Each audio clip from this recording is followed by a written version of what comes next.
अस्सलाम वालेकुम दोस्तों, कैसी हैं आप लोग। दोस्तों, ख़वातीन में जो इनफर्टिलिटी होती है यानी कि औलाद नहीं हो पा रही होती है, तो आपको कौन कौन से इंपॉर्टेंट टेस्ट करवाने हैं उस हवाले से बात करूंगी। और साथ में एक टेस्ट है AMH टेस्ट, तो ये क्या होता है इस हवाले से भी हम थोड़ा आज जानेंगे, क्योंकि ये टेस्ट भी बहुत इंपॉर्टेंट होता है। अगर आप बहुत अरसे से लंबे टाइम से इनफर्टिलिटी को फेस कर रही हैं, औलाद नहीं हो पा रही है, कंसीव नहीं कर पा रही हैं, तो ये वीडियो आपके लिए है, क्योंकि इस वीडियो में आपके साथ शेयर करूंगी कि जब आप डॉक्टर के पास जाती हैं तो बेसिक टेस्ट की जो लिस्ट होती है, आपके जो एग क्वालिटी होती है या फर्टिलिटी होती है, उसको किस किस तरीके से मेजर किया जाता है, तो वो सारे टेस्ट कौन कौन से होते हैं। मैं हूँ होम्योपैथिक डॉक्टर हिरा। आज की इस वीडियो में मैं आपके साथ शेयर करूंगी ना सिर्फ 2-4 बल्कि 15 या 16 टेस्ट जो आपकी डॉक्टर आपके परफॉर्म करवाती है, ये देखने के लिए कि आप में औलाद होने के चांसेस किस हद तक हैं। क्योंकि ये चैनल ख़वातीन के हवाले से मैंने बनाया है, तो इस चैनल पर मैं आपकी फ़र्टिलिटी को फोकस करूँगी। जितनी भी वीडियोज़ होती हैं उसमें ख़वातीन के जो प्रॉब्लम्स होते हैं उस हवाले से आपको गाइड करूँगी।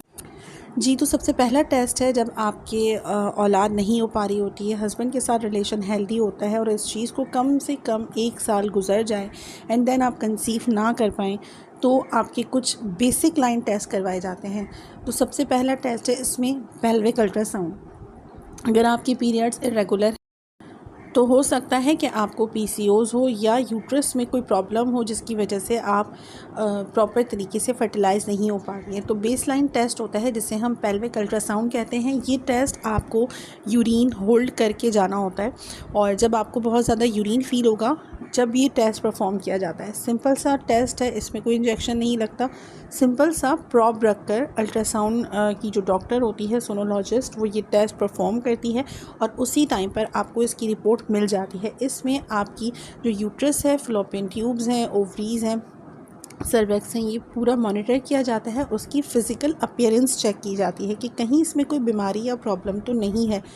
मोस्टली लड़कियों को PCOS डायग्नोज होता है, या यूट्रस में कोई ना कोई फाइब्राइड्स या ओवरीज़ में कोई ना कोई सिस्ट इसी टेस्ट से डायग्नोज होती है, या फिलोपियन ट्यूब्स में कोई ना कोई इन्फेक्शन है तो वो भी इसी टेस्ट से डायग्नोज हो जाता है। बेसिकली ये एक बेसलाइन टेस्ट होता है जो इनिशियल बेसिस पे परफॉर्म किया जाता है। अब उसके अकॉर्डिंग डॉक्टर आपके फ़र्दर टेस्ट करवा सकती है, कुछ चीज़ों को फ़र्दर एवेलुएट करने के लिए फ़र्दर टेस्ट की तरफ जा सकती है। अब दूसरे टेस्ट की हम बात करते हैं, वो है FSH, फॉलिकुलर स्टिमुलेटिंग हार्मोन नाम का ये टेस्ट होता है, जो ब्लड टेस्ट होता है। जो अगर आपकी ओवरी में कम अंडे बन रहे हैं, एग्स प्रॉपर नहीं बन रहे, तो ये लेवल्स जो हैं ये डिस्टर्ब आ सकते हैं, बढ़ा हुआ आ सकता है। तो ये टेस्ट ब्लड टेस्ट होता है जो आपको यूजुअली पीरियड्स के नेक्स्ट डे या 2 दिन बाद या 3 दिन बाद या हफ्ते भर के अंदर डॉक्टर आपके अकॉर्डिंग परफॉर्म करने दे सकती है। जो आपकी कंडीशन है उसमें वो कहेगी कि पीरियड्स के बाद ये टेस्ट परफॉर्म करवाएं। यूजुअली ये टेस्ट इस तरह से परफॉर्म किया जाता है, और अगर इसके लेवल्स डिस्टर्ब आते हैं तो इसके अकॉर्डिंग आपकी हार्मोनल थेरेपी की जाती है। तीसरा टेस्ट है LH test, luteinizing hormone test. ये पीरियड्स के आखिर के दिनों में किया जाता है, जब पीरियड्स स्टार्ट होने वाले होते हैं नेक्स्ट साइकिल, तो ये उससे कुछ दिन पहले परफॉर्म किया जाता है। ये भी एक हार्मोन का टेस्ट है, तो अगर इसके लेवल्स भी बिगड़े हुए आते हैं तो आपकी हार्मोन थेरेपी होगी। और चौथा टेस्ट है वो है प्रोलैक्टिन टेस्ट। ये ऐसी लड़कियों का परफॉर्म किया जाता है जो प्रेगनेंसी से नहीं गुजरी या जो बच्चे को ब्रेस्ट फीडिंग नहीं करवा रही हैं, फिर भी उन्हें ऐसा फील होता है जैसे निप्पल डिस्चार्ज हो रहा है, या उनके जो एक हामला औरत या ब्रेस्ट फीडिंग मदर की जो कंडीशन होती है, अगर उस लड़की में ऐसा फ़ील हो रहा है या उस खातून में ऐसा फ़ील हो रहा है, तो ये टेस्ट उस वक्त परफॉर्म किया जाता है। यूजुअली ये पिट्यूटरी ग्लैंड का डिसऑर्डर होता है, और इसमें कभी कभार पिट्यूटरी ग्लैंड में कोई ना कोई प्रॉब्लम आती है जिसकी वजह से पूरी जो इनफर्टिलिटी का केस होता है वो बनता है। तो इसका रीज़न थोड़ा अलग तरह का होता है। और पांचवा टेस्ट है वो है थायराइड का।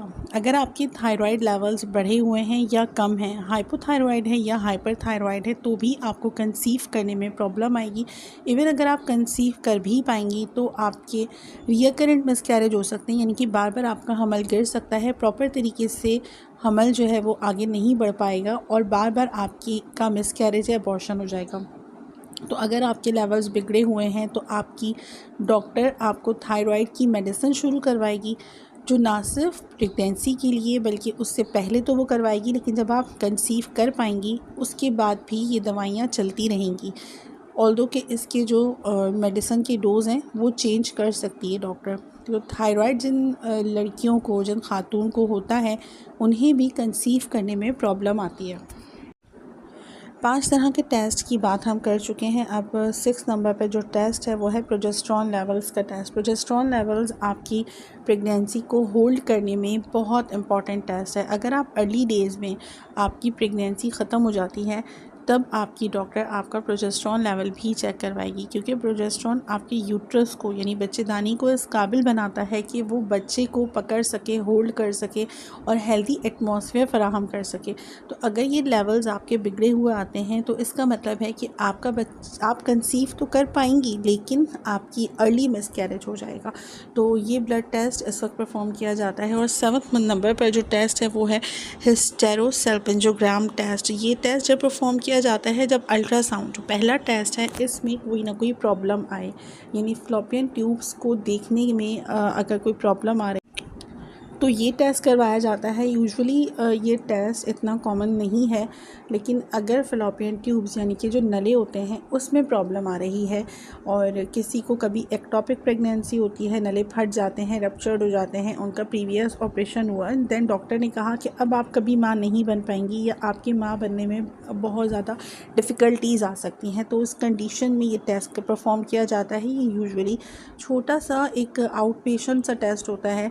ये परफॉर्म किया जाता है, अल्ट्रासाउंड इमेजेस हासिल की जाती हैं और हिस्टेरोसल्पिंजोग्राम टेस्ट में अगर कोई मामूली सी ब्लॉकेज होती है आपकी फ़ैलोपियन ट्यूब्स में तो उसको हाथ के हाथ उसको ट्रीट भी कर दिया जाता है। तो ये थोड़ा सा ऐसा टेस्ट है कि आप फ़ौरन डिस्चार्ज नहीं होंगी, थोड़ा टाइम लगेगा आपको हॉस्पिटल जाकर प्रॉपर तरीके से ये टेस्ट परफॉर्म करने। बेसिकली हिस्टेरोसल्पिंजोग्राफी जो है वो एक्सरे इमेजेस लिए जाते हैं आपके फ़ैलोपियन ट्यूब्स।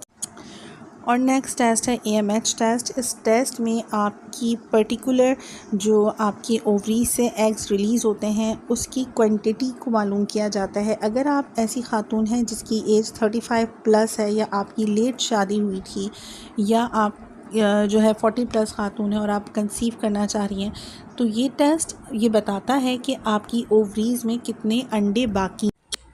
ये टेस्ट आपके एग्स की क्वांटिटी तो बताता है लेकिन क्वालिटी नहीं बताता। इसकी मिसाल ऐसी है कि हर औरत की जिस्म में ओवरीज़ के अंदर जो अंडे होते हैं वो हर महीने मेंस्ट्रुअल साइकिल के साथ कम हो जाते हैं और फिर जैसे जैसे एज 35 साल 40 साल तक पहुंचती है तो सारे अंडे ख़त्म हो चुके होते हैं या उनकी क्वालिटी ख़राब हो जाती है। तो ये AMH टेस्ट आपके ओवरीज़ के अंदर कितने अंडे बचे हैं उसकी क्वांटिटी को बताता है।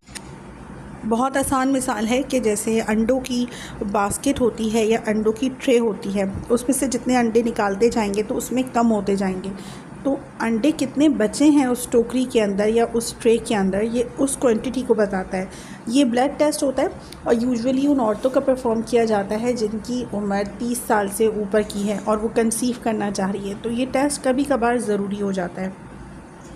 ना सिर्फ फीमेल इनफर्टिलिटी को ये टेस्ट बताता है, लेकिन इसका ये मतलब नहीं है कि ये एक कंप्लीट टेस्ट है। कंप्लीट टेस्ट का मतलब है कि सिर्फ इसी के ऊपर इक्तफ़ा करना या रिलाई करना काफ़ी नहीं होता, क्योंकि एग्स कितने बचे हैं, हो सकता है कि वो गोल्डन एग्स हों और उसी से कंसीव कर पाए।